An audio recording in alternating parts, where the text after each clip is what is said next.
Well, let's move away from the world of pop culture for a moment into the world of tech and science for a segment we like to call Tech Yourself Before You Wreck Yourself, or Tie By Why If You're Nasty.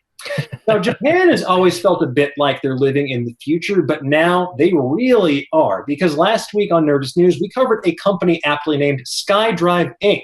that wants to bring flying autonomous cars to Japan as early as 2023, as in 3 years from now.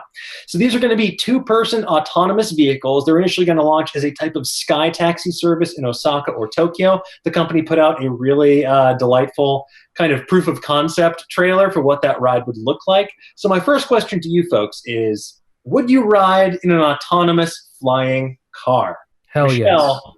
Oh, Henry, let's start with go you. ahead. No, Michelle, please go.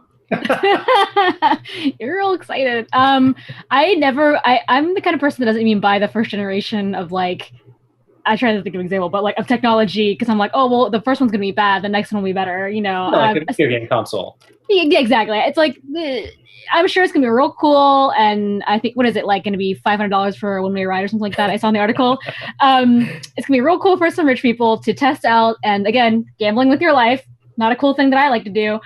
So I think it is our Jetsons future that we were promised as children. So that part's nice. But I will wait till maybe like Gen 3 or 10 of these flying cars to give it a shot. They look awesome. It's some very like Tony Stark stuff happening with the monitors and how you operate it. But yeah, the video, I highly recommend everyone check it out. SkyDrive Inc. They have these really cool like heads up displays, and one person is just like, mute outside noise, and then it just becomes this like noise canceled like space car from the future, which is just fantastic. Henry, you seemed very excited to ride in this autonomous flying car. Tell me. I mean, you know, like we could barely drive on the ground and we're just jumping up in midair. I mean, yeah, I want to be the first person that like it explodes, you know, and everyone will like say, yeah, what happened to Henry? He died in a flying car in Japan.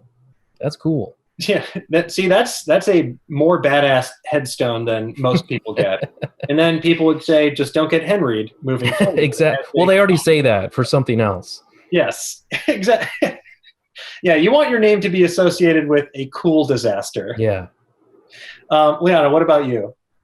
My immediate was like, yes, beam me up to this like Westworld futuristic looking like fancy way to arrive to work. But in reality, kind of what Michelle said, I don't know if I trust the first couple versions. Also, you know, we don't know when it's going to come to the States. I would love to visit Japan, but I'm not entirely sure that because of my fear of heights that I would pick that as like my top to do visiting Japan. You know, it's like past the Evangelion statue or whatever. So part of me is like, that would be an unreal experience, better than scuba diving, better than all that stuff. But at the same time, you know, we've seen cartoons and stuff where things crash in the air all the time. I don't want to get Henry, so. Yeah, I've seen too many fantastic guests of this show get Henry'd over the years that I don't want that to happen to everyone else. Hashtag don't get Henry'd.